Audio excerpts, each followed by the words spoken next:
বুঝলাম দুনিয়া যেদিন বিপক্ষে ছিল, সেদিনও তোর নাম ডাকছিলাম। তোর একটুখানি হাসির জন্য নিজের সুখ ছাড়ছি।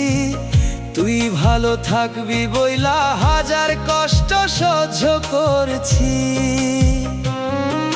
ভেবেছিলাম রক্তের সম্পর্ক না হয়েছিল না কোনো দিন, মনের টানে গড়া বন্ধনটাই সবচেয়ে আপন হইব একদিন। কিন্তু বুঝি নাই যারে বুকের ভিতর ঘর বানাই, সেই একদিন ঘরটা ভাঙার কারণ হইয়া দাঁড়াই।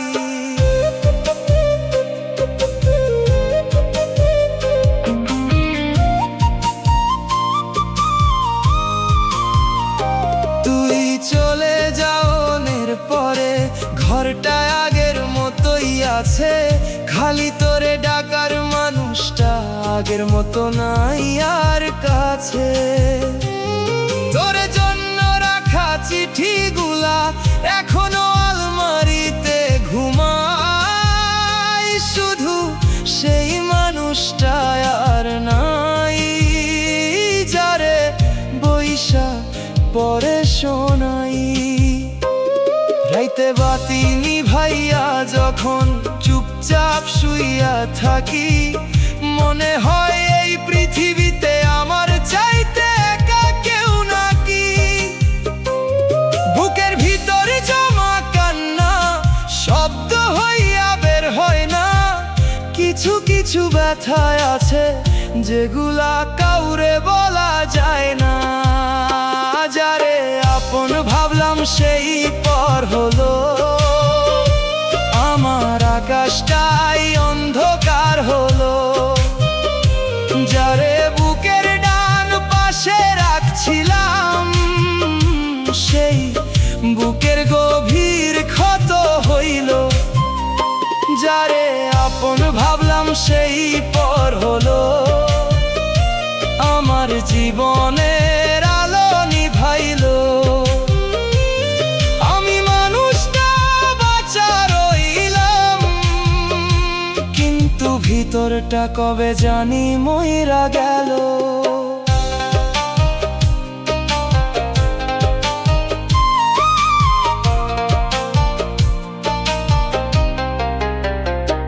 এখন কেউ জিগাইলে বলি আলহামদুলিল্লাহ ভালো আছি। কেউ তো আর বুঝবে না ভাই কতটা মিথ্যা কইয়া বাঁচি।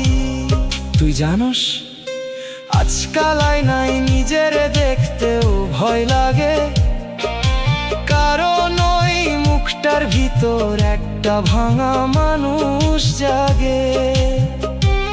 একটা সময় স্বপ্ন ছিল, ঘর ছিল, আশা ছিল, এখন শুধু দীর্ঘশ্বাস আছে আর কিছুই অবশিষ্ট নাই। যেই ভবিষ্যতের কথা ভাবতাম সেই ভবিষ্যৎ কবর হইয়া গেছে। বাঁচার সব কারণগুলা চোখের সামনে হারাইয়া গেছে। কষ্টেরও একটা সীমা থাকে, আমার মনে হয় আমি সেই সীমা পার হইয়া গেছি। এখন আর কান্নাও আসে না, চোখের পানিগুলা বুঝি ক্লান্ত হইয়া গেছে। আল্লাহর কাছে শুধু একটা প্রশ্ন, মানুষ এতটা আপন হইয়া এতটা পর কেমনে হয়? যারে ছাড়া এক মুহূর্ত ভাবি নাই, সে কেমনে সারা জীবন ছাড়া থাকে। যারে আপন ভাবলাম সেই পর হলো, আমার জীবনে সবচেয়ে বড় ভুল হলো। দুনিয়ার কাছে হারি নাই আমি, হারছি শুধু একজন মানুষে। যারে আপন ভাবলাম সেই পর হলো, আমার বুকের সব স্বপ্ন ছাই হলো।